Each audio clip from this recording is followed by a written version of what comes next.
Et on ouvre une page économie. Le nombre d'entreprises quittant Bruxelles et qui ont quitté Bruxelles entre 2009 et 2020 est supérieur à celui des entreprises qui se sont installées à Bruxelles. C'est ce qui ressort d'une étude de l'IBSA, l'Institut bruxellois de statistique et d'analyse.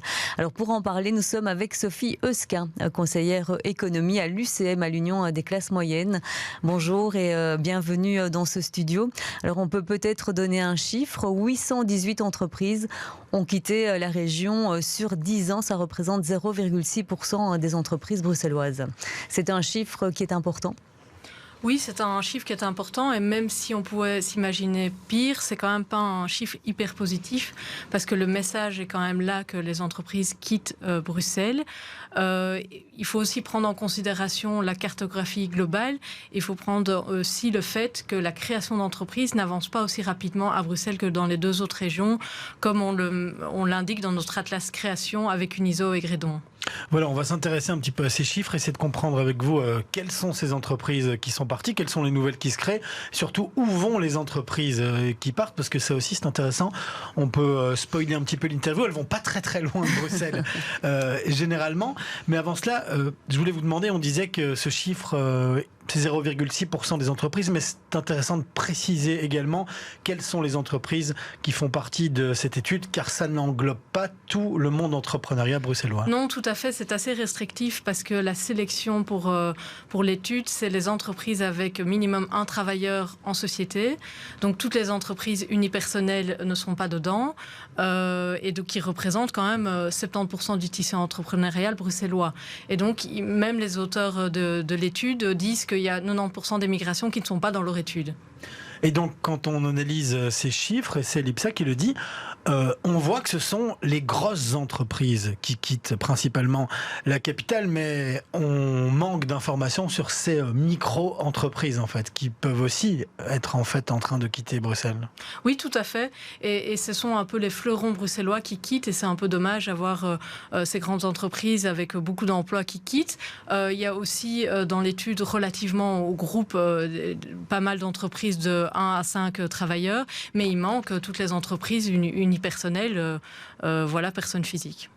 Parce qu'il y a toute une question d'image. Vous parliez du fleuron, du savoir-faire, parce que c'est des entreprises, des grandes entreprises généralement qui quittent Bruxelles, et des entreprises, on va dire, expérimentées, qui ont entre 10 et 30 ans d'existence. Ça nous donne un petit peu plus de précision sur qui sont ce genre d'entreprises. Ce sont parfois des grands noms, en fait. Oui, ce sont des grands noms, Deleuze, Léonidas, pour les citer. Et c'est dommage parce qu'on perd, comme vous dites, de l'expertise et de l'emploi. Et ces entreprises sont remplacées par des starters qui, dans un premier temps, ne vont pas spécialement créer de l'emploi. Et un starter, c'est pas toujours gain de réussite. Ça peut marcher comme ça ne peut pas marcher. Et donc, c'est malheureux que cette expertise et ces compétences quittent Bruxelles. Alors, pour ces grandes entreprises-là, on va prendre les exemples des deux entreprises que vous venez de citer il y a un instant. Qu'est-ce qui fait qu'elles quittent la capitale? Parce que dans l'étude et dans les différents commentaires, il y a énormément de raisons qui sont évoquées. Pour vous, ce sont quoi les raisons principales de ces départs? Elles sont diverses et variées et on sent chez les entrepreneurs bruxellois un certain ras-le-bol, même s'ils ne passent pas le pas de quitter Bruxelles. Mais ça peut être pour questions foncières, les bâtiments qui sont disponibilité des bâtiments, les bâtiments qui sont trop chers, fiscalité, on ne trouve pas de personnel. Ça peut être aussi l'insécurité, la mobilité pour ceux qui sont dans le centre-ville avec le plan Good Move. Et ça peut aussi être le télétravail qui fait qu'il y a moins de consommation et un déplacement de la consommation vers la périphérie ou l'e-commerce. Et vous craignez qu'avec justement Good Move là, qui est entré en application dans la ville de Bruxelles, il y a d'autres communes où c'est un petit peu à l'arrêt, on va dire, vous craignez vraiment que ça va encore susciter davantage le départ d'entreprises? Ça peut, mais en tout cas, il y en a qui restent, il y a des commerces qui restent parce que être au centre-ville de Bruxelles, c'est une vitrine et c'est bien, mais qui ouvrent des sièges d'exploitation en dehors, à Waterloo par exemple, pour citer, et qui fonctionnent mieux que le centre-ville. Donc il y a quand même un mouvement vers la périphérie bruxelloise, intra ou extra Bruxelles. Oui, et nous craignons vraiment qu'un ras-le-bol, et aussi au centre-ville, on constate qu'il y a des grandes anciennes maintenant qui n'ont pas toujours des valeurs hyper environnementalement friendly. Et justement, on perd l'artisanat, la compétence du petit entrepreneur.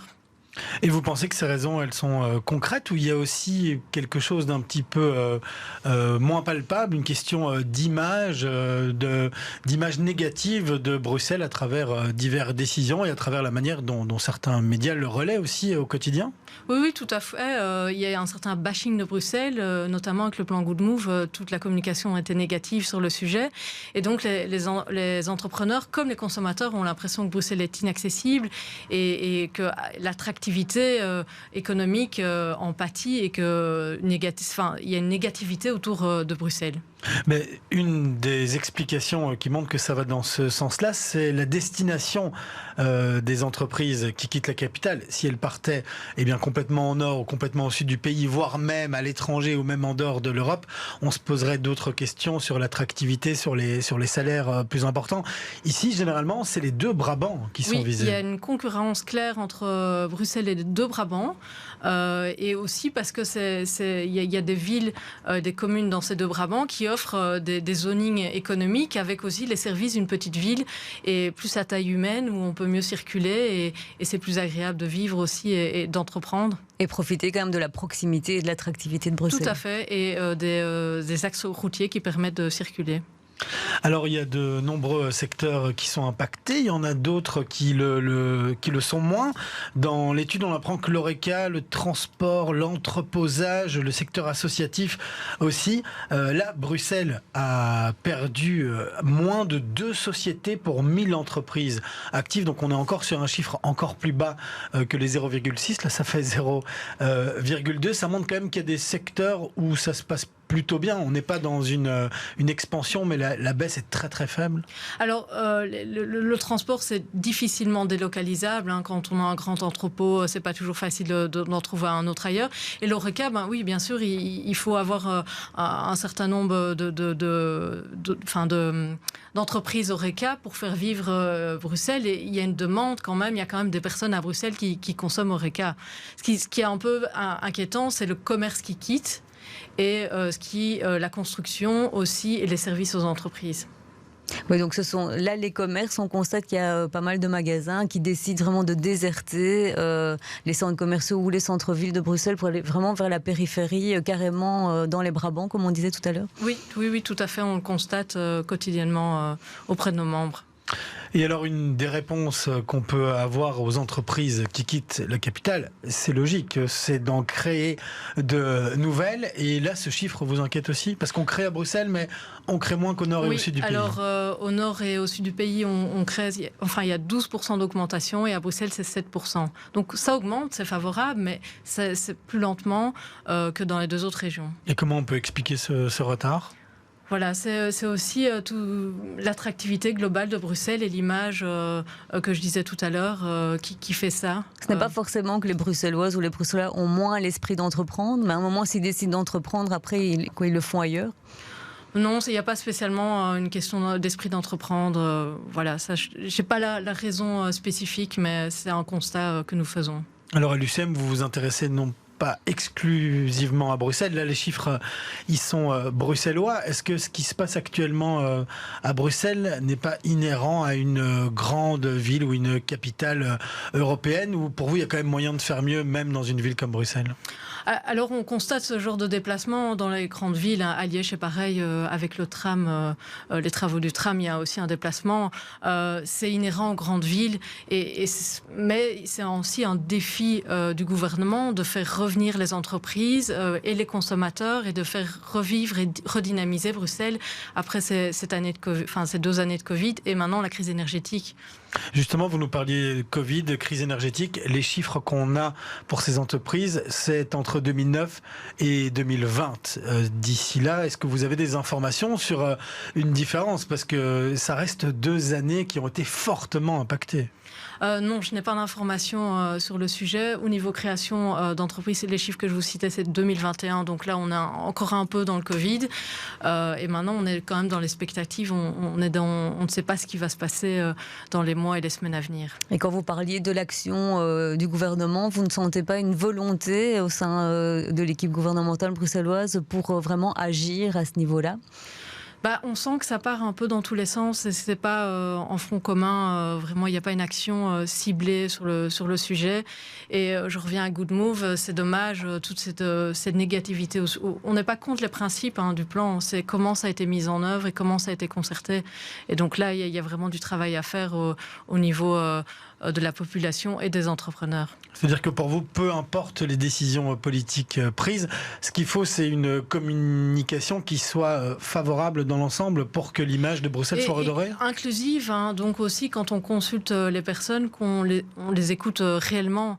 Pas qu'on fasse un petit check, ça a été consulté. Non, c'est vraiment entendre les problématiques de terrain et prendre des décisions en conséquence. Et dans les prochains mois, pour éviter que ce chiffre de 0,6% ne soit doublé sur les prochaines années, il va falloir accompagner aussi énormément de toutes petites, de moyennes, voire de grandes entreprises avec cette crise et ces augmentations des prix. Vous êtes inquiète là aussi, j'imagine ? Oui, tout à fait, mais les entrepreneurs sont conscients qu'ils doivent modifier leur façon de fonctionner avec la crise énergétique et donc ils commencent à penser à une transition économique, mais ils ne savent pas encore comment la financer et avec qui. Et donc ça, c'est les défis de demain. Eh bien, merci Sophie Eusquin d'avoir été notre invitée ce midi. Je rappelle que vous êtes conseillère économie à l'UCM, à l'Union des classes moyennes.